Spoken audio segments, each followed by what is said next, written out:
Hi friends, welcome to my channel. First time ನನ್ನ channel ನೋಡ್ತೀವಿ, subscribe ಮಾಡ್ಕೊಳ್ಳಿ friends. ಇವತ್ತು ಎಲ್ಲರಿಗೂ ವಿನಾಯಕ ಚೌತಿಯ ಶುಭಾಶಯಗಳು ಫ್ರೆಂಡ್ಸ್. ಗೌರಿ ಗಣೇಶ ಹಬ್ಬದ ಶುಭಾಶಯಗಳು. ಎಲ್ಲರಿಗೂ ಆರೋಗ್ಯ ಕೊಟ್ಟು ಚೆನ್ನಾಗಿರಲಿ ಅಂತ ಆಶಿಸ್ತೀನಿ. ನಾವು ಈ ಸಲ ಕನ್ನಳ್ಳಿ ದೇವಸ್ಥಾನಕ್ಕೆ ಹೋಗಿದ್ವಿ ಫ್ರೆಂಡ್ಸ್. ಅಂದರೆ ಅಲ್ಲೇ ದರ್ಶನ ಮಾಡ್ಕೋಬೋದು, ಹಂಗೆ ಅಲ್ಲೇ ಉತ್ತ ಎಲ್ಲ ಇದೆಯಲ್ಲ, ಅಲ್ಲೇ ತಿನ್ನಿರ್ಬೋದು ಅಂದ್ಬಿಟ್ಟು ನಾವು ಕನ್ನಡಿಗೆ ಹೋಗಿದ್ವಿ. ಅಲ್ಲೇ ಸುತ್ತ ಇದೆ, ಕನ್ನಳ್ಳಿಲಂತೂ ಸುತ್ತಮುತ್ತ ನಾಗರಕಲ್ಲುಗಳಿದೆ, ಉತ್ತಗಳಿದೆ, ಎಲ್ಲಾದರೂ ಮಾಡ್ಬೋದು, ತೊಂದರೆ ಇಲ್ಲ. ಒಂದೊಂದು ಕಡೆ ಜನ ಜಾಸ್ತಿ ಇರೋದ್ರಿಂದ ಮಾಡೋಕ್ಕೆ ಆಗೋದಿಲ್ಲ. ಇಲ್ಲೂ ಆ ಹುತ್ತದ ಹತ್ರ ಅಂತೂ ತುಂಬ ಜನ ಇದ್ದರು. ಇದು ಇನ್ನೊಂದು ಕಡೆ ಯಾರೂ ಇರಲಿಲ್ಲ ಫ್ರೆಂಡ್ಸ್, ಅಲ್ಲೂ ಎಲ್ಲ ಪೂಜೆ ಮಾಡಿದರು. ಸುಮ್ಮನೆ ನಮ್ಮ ಅಜ್ಜಿ ಈಚೆಲ್ಲ ಬೇಡ, ಕಾಲ್ಗೆಲ್ಲ ಸಿಗುತ್ತೆ ಹಾಲೆಲ್ಲ ಹಾಕಿದ್ರೆ ಅಂದ್ಬಿಟ್ಟು ಉತ್ತ ಇರೋ ಹತ್ರನೇ ಮಾಡೋಣ ಅಂತ ಉತ್ತದ ಹತ್ರನೇ ಬಂದು ಪೂಜೆ ಮಾಡ್ತಾಯಿದ್ದೀವಿ ನೋಡಿ. ಮಾಮೂಲಿ ಎಲ್ಲ ಏನು ತಂಬಿಟ್ಟು, ಅಕ್ಕಿ ತಂಬಿಟ್ಟು ಮತ್ತು ಎಳ್ಳೊಂದು ಮಾಮೂಲಿ ನಾವು ಕ್ಯಾಸುಲಾಗಿ ಅದೆಲ್ಲ ಮಾಡ್ತಾನೆ ಇರ್ತೀವಿ. ಅದೆಲ್ಲ ಮಾಡ್ಕೊಂಡು ಹೋಗಿದ್ವಿ. ಆಮೇಲೆ ಹಣ್ಣುಗಳು ಕಟ್ ಮಾಡ್ಕೊಂಡು ತೊಗೊಂಡೋಗಿದ್ವಿ.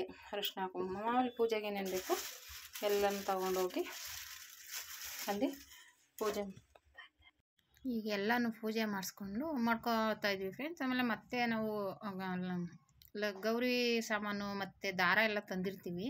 ಆ ದಾರ ನಾವು ಒಂದು 5 ಸುತ್ತು ಇಲ್ಲ 9 ಸುತ್ತು ಉತ್ತಕ್ಕೆ ಸುತ್ತಬೇಕು. ಇಲ್ಲ ನಾಗರಕಲ್ಲಿದ್ದರೆ ನಾಗರಕಲ್ಲು ಹತ್ರ ಸುತ್ತಬೇಕು. ಇಲ್ಲಿ ನಾವು ಉತ್ತಕ್ಕೇ ಸುತ್ತಾ ಇದ್ದೀವಿ. ಆಮೇಲೆ ಮತ್ತೆ ನಾವು ಗೆಜ್ಜೆ ಬತ್ತಿ ಅದೆಲ್ಲ ತೊಗೊಂಡೋಗಿದ್ವಿ, ಅದನ್ನೆಲ್ಲ ಹಾಕಿದ್ವಿ. ಆಮೇಲೆ ಹಣ್ಣುಗಳು ಎಲ್ಲ ಥರದ ಹಣ್ಣನ್ನು ಸ್ವಲ್ಪ ಕಟ್ ಮಾಡ್ಕೊಂಡಿದ್ವಿ ಸಣ್ಣದಾಗಿ. ಅದ್ರ ಜೊತೆಗೆ ನಾವು ಅಕ್ಕಿ, ಹೆಸರು ಕಾಳು ಮತ್ತು ಕಡಲೆಕಾಳು ಇದ್ದರೆ ಅವರೆಕಾಳು. ಈ ಸಲ ಅವರೆಕಾಳು ಸರಿಯಾಗಿ ಸಿಗಲೇ ಇಲ್ಲ, ನಾನು ಅವರೆಕಾಳು ಹಾಕಿಲ್ಲ. ಅದಷ್ಟನ್ನು ನೆನೆಸ್ಬಿಟ್ಟು ಮಿಕ್ಸ್ ಮಾಡ್ಕೊಂಡಿದ್ವಿ ಹಣ್ಣುಗಳ ಜೊತೆಲಿ. ನಾವು ಇದನ್ನು ಉತ್ತದ ಹತ್ರ ಇಡ್ತೀವಿ ದೇವ್ರಿಗೆ, ಯಾವಾಗ್ಲೂ ಆ ಥರ ಮಾಡ್ತೀವಿ ನಾವು. ಆಮೇಲೆ ತಂಬಿಟ್ಟು ತೊಗೊಂಡೋಗಿದೆ, ತಂಬಿಟ್ಟು ಅಕ್ಕಿ ತಂಬಿಟ್ಟು ಮತ್ತು ಎಳ್ಳು ತಂಬಿಟ್ಟು ಪೂಜೆಗೆ ನಾವು ಯಾವಾಗಲೂ ಮನೇಲೂ ಇಡ್ತೀವಿ. ಮತ್ತು ಉತ್ತದ ಹತ್ರನೂ ನಾವು ತೆನೆಯರಿಗೆ ಹೋದಾಗ ಅದನ್ನು ತೊಗೊಂಡೋಗ್ತೀವಿ. ತೊಗೊಂಡೋಗಿ ಪೂಜೆಗೆ. ಆಮೇಲೆ ಬತ್ತಿ, ಗೆಜ್ಜೆ ಬತ್ತಿ, ಇದು ತುಪ್ಪದ ಬತ್ತಿ ಬರುತ್ತಲ್ಲ, ಅದನ್ನು ತೊಗೊಂಡೋಗಿ ಅಲ್ಲೇ ಒಂದು ದೀಪ ತಂದುಬಿಟ್ಟು ಹಚ್ತೀವಿ.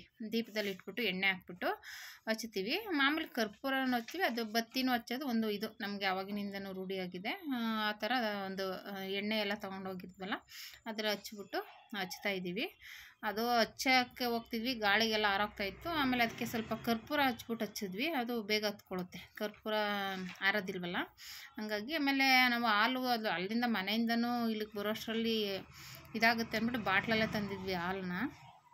ಮಾಮೂಲಿ ಹತ್ರ ಇದ್ದಾಗ ಲೋಟದಲ್ಲಿ ಎಲ್ಲರೂ ತೊಗೊಂಡೋಗ್ತಿದ್ವಿ. ಇಲ್ಲಿ ದೂರ ಅಲ್ವಾ, ಅಲ್ಲಿಂದ ಆಟೋದಲ್ಲಿ ಬರೋ ಅಷ್ಟರಲ್ಲೇ ತುಳ್ಕಿ ಚೆಲ್ಲೋಗುತ್ತೆ ಅಂದ್ಬಿಟ್ಟು ಎಲ್ಲನೂ ಈ ಸಲ ಪ್ಯಾಕ್ ಮಾಡ್ಕೊಂಡೇ ತಂದಿದ್ವಿ. ಎಲ್ಲ ತಟ್ಟೆಲಿ ತರೋಕ್ಕಾಗಲಿಲ್ಲ, ಯಾಕೆಂದ್ರೆ ಇಲ್ಲಿ ತರೋ ಅಷ್ಟರಲ್ಲೇ ಅದು ಅಲ್ಲಿ ಇಲ್ಲಿ ಇದಾಗುತ್ತೆ ಅಂದ್ಬಿಟ್ಟು ಒಂದು ಪ್ಯಾಕ್ ಮಾಡ್ಕೊಂಡು ತಂದಿದ್ವಿ. ಈಗ ಎಲ್ಲರೂ ಪೂಜೆ ಮಾಡಿ ಒಂದು ದೇವರ ಆಶೀರ್ವಾದಕ್ಕೆ ಇದು ಮಾಡ್ಕೊಂಡ್ವಿ. ಆಮೇಲೆ ಇದೆಲ್ಲನೂ ಪೂಜೆ ಎಲ್ಲ ಆದಮೇಲೆ ಮತ್ತೆ ತೆಂಗಿನಕಾಯಿ ಹೊಡೆದು ಮತ್ತು ದಾರ, ಮುಖ್ಯವಾಗಿ ದಾರ ಕೈ ಕಟ್ಕೋಬೇಕು ಈ ಹಬ್ಬದಲ್ಲಿ. ಕೆಲವರು ನಾಗರ ಪಂಚಮಿಲಿ ಮಾಡ್ತಾರೆ, ಕೆಲವರು ಇನ್ನೂ ಬೇರೆ ಬೇರೆ ಇದರಲ್ಲೆಲ್ಲ ಮಾಡ್ತಾರೆ. ಆದರೆ ನಾವು ಈ ನಾಗರ ಪಂಚಮಿ ಎಲ್ಲ ಮಾಡಲ್ಲ, ಈ ಗೌರಿ ಗಣೇಶ ಹಬ್ಬದಲ್ಲೇ ನಾವು ಮಾಡೋದು. ಗೌರಿ ಇದನ್ನು ನಾವೇನು ಮಾಡಲ್ಲ. ಗಣೇಶ ಅದು ಅಂದರೆ ನಾವೇನು ಗಣೇಶನೂ ಕೂರಿಸಲ್ಲ. ಮಾಮೂಲಿಯಾಗಿ ಈ ಥರ ತೆನೆಯರೋದು ಮಾತ್ರ ಯಾವತ್ತೂ ನಿಲ್ಲಿಸಿಲ್ಲ. ನಾವು ಊರಲ್ಲೂ ನಮ್ಮ ತಾಯಿ ಮನೇಲಿ ಇದ್ದಾಗಲೂ ಮಾಡ್ತೀವಿ, ಗಂಡನ ಮನೇಲೂ ಕಂಟಿನ್ಯೂ ಆಗಿ ಈ ಥರ ಮಾಡ್ತೀವಿ. ಅದು ಉತ್ತಕ್ಕೆ ಅಂದರೆ ಆ ಕಡೆ ಎಲ್ಲ ನಾಗರಕಲ್ಲಿಗೆಲ್ಲ ಊದು ಏನಾಗಿತ್ತು, ಕೆಳಗಡೆಗೆ ಬಂದು ನಿಂತ್ಕೊಂಡಿತ್ತು. ಅಂದರೆ ಎಲ್ಲ ಅದನ್ನೇ ತುಳ್ಕೊಂಡು ಓಡಾಡ್ತಾಯಿದ್ರು. ಅದಕ್ಕೋಸ್ಕರ ನಾವು ಬೇರೆ ಕಡೆ ಬಂದ್ವಿ, ಉತ್ತದ ಥರ ಇರೋ ಬಂದು ಪೂಜೆ ಮಾಡ್ಕೋತಾ ಇದ್ದೀವಿ. ಅಂದರೆ ಅಲ್ಲೂ ಪೂಜೆ ಮಾಡಿದರು, ಅದು ಉತ್ತನೇ ಅದು, ಆದರೂ ಪೂಜೆ ಮಾಡಿರೋದ್ರಿಂದನೇ ಆ ಥರ ಮಾಡಿದ್ರೆ ಸ್ವಲ್ಪ ಹಾಲು ಹಾಕಿದ್ರೂ ಯಾರು ತುಳಿಯೆಲ್ಲ ಇದು ಮಣ್ಣಿಗೆ ಹೋಗಿ ಸೇರುತ್ತೆ. ಅಲ್ಲಿ ಬೇರೆ ಕಡೆ ಎಲ್ಲ ಊದಿಕ್ಕಿದ್ದಾರೆ, ಕಾಲೆಲ್ಲ ತುಳ್ಕೊಂಡು ಓಡಾಡ್ತಾ ಇದ್ದಾರೆ. ಅದು ಕಾಲಿಗೆ ಬಂದು ಸಿಗ್ತಾಯಿತ್ತು. ಹಾಲನ್ನ ತುಳಿಬಾರ್ದು ಅಂತಾರೆ, ಆದರೂ ಎಲ್ಲ ಊದು ಅದನ್ನೇ ತುಳ್ಕೊಂಡು ಓಡಾಡ್ತಾಯಿದ್ರು. ಅದು ಹೋಗೋಕ್ಕೂ ಜಾಗ ಇಲ್ಲ, ಹಂಗೆಲ್ಲ ಮಾಡಿದರು. ನಾವಿಲ್ಲ ಆದರೆ ನೀಟಾಗಿರುತ್ತೆ ಅಂದ್ಬಿಟ್ಟು ನಮ್ಮ ಅಜ್ಜಿ ಇಲ್ಲೇ ಮಾಡೋಣ ಅಂದ್ಬಿಟ್ಟು ಇಲ್ಲೇ ಮಾಡಿದ್ವಿ. ಆಮೇಲೆ ಚೆನ್ನಾಗಿ ಯಾರು ಜನನೂ ಇರಲಿಲ್ಲ, ಆರಾಮಾಗಿ ನಮ್ಮ ಪೂಜೆ ಮಾಡ್ಕೊಳ್ಳೋಕ್ಕೆ ಚೆನ್ನಾಗಿತ್ತು. ಆಮೇಲೆ ನಾವು ತಟ್ಟೆನೂ ಏನೂ ಪ್ಲೇಟ್ ತೊಗೊಂಡೋಗಿರಲಿಲ್ಲ, ಅದು ಒಂದು ಇದರಲ್ಲೇ ಎಲೆ ಇಟ್ಬಿಟ್ಟು ಕರ್ಪೂರ ಹಚ್ಚಿದೆ. ಅದು ಬಿಸಿ ತಾಗ್ತಾಯಿತ್ತು, ಅದಕ್ಕೋಸ್ಕರ ಏನು ಮಾಡಿದೆ, ಜಾಸ್ತಿ ಅದು ಇಟ್ಕೊಳ್ಳೋಕ್ಕಾಗ್ದೇ ಹಾಗೆ ಪೂಜೆ ಮಾಡಿಬಿಟ್ಟು ಇಟ್ಬಿಟ್ಟೆ. ಯಾಕೆಂದರೆ ಜಾಸ್ತಿ ಇಟ್ಕೊಳಕೋದ್ರೆ ಅದು ಗಾಳಿಗೆ ಹಬೆ ಕೈಗೆ ಹೊಡಿತಾಯಿತ್ತು. ಹಂಗಾಗಿ ಹಂಗೇ ಪೂಜೆ ಮಾಡಿ ಮುಗಿಸಿದ್ವಿ ಆ ಪೂಜೆನ. ಆ ಪೂಜೆ ಮಾಡಿದ್ಮೇಲೆ ನಾವು ಅದಕ್ಕೆ ಅಲ್ಲೇ ದಾರ ಇರುತ್ತಲ್ಲ, ಸುತ್ತಿರ್ತೀವಲ್ಲ, ಅದೇ ದಾರ ತೊಗೊಂಡು ಹೂವು ತೊಗೊಂಡು ಕಟ್ಕೋತೀವಿ. ಅದನ್ನು ನಾನೇ ಎಲ್ರಿಗೂ ಕಟ್ಟಿದೆ. ಮಾಮೂಲಿ ಸೇವಂತಿಗೆದು ಇತ್ತಲ್ಲ ಹೂವು, ಅದನ್ನೇ ತೊಗೊಂಡು ಕಟ್ಬಿಟ್ಟು ಎಲ್ಲ ಪೂಜೆ ಆದಮೇಲೆ ಎಲ್ರಿಗೂ ಕಟ್ಟಿದೆ. ಆಮೇಲೆ ಸುತ್ತ ದೇವಸ್ಥಾನ ಸುತ್ತ ಕೆರೆ, ಒಂದು ಕಡೆ ಕೆರೆ ಇದೆ, ಒಂದು ಕಡೆ ದೇವಸ್ಥಾನ ಅಂತೂ ತುಂಬ ಚೆನ್ನಾಗಿದೆ. ಈಗಂತೂ ತುಂಬ ಚೆನ್ನಾಗಿ ಮಾಡಿದ್ದಾರೆ, ನೋಡೋದಕ್ಕಂತೂ ಚೆನ್ನಾಗಿದೆ. ಕೆರೆ ಕಡೆ ಹೋಗೋಣ ನೋಡೋಣ ಪೂಜೆ ಎಲ್ಲ ಆದಮೇಲೆ ಅಂತ ಅಂದ್ಕೊಂಡಿದ್ವಿ. ಅಷ್ಟೊತ್ತಿಗೆ ಮಳೆನೇ ಬಂದುಬಿಡ್ತು. ಹಾಗಾಗಿ ನಾವು ಅಲ್ಲೆಲ್ಲ ಹೋಗೋಣ, ಫೋಟೋ ಗಿಟ ತಗೊಳ್ಳೋಣ ಅಂತ ಆಸೆ ಇತ್ತು. ಅದರಲ್ಲೆಲ್ಲ ಓಡಾಡೋಕ್ಕಾಗಲಿಲ್ಲ ನಮಗೆ.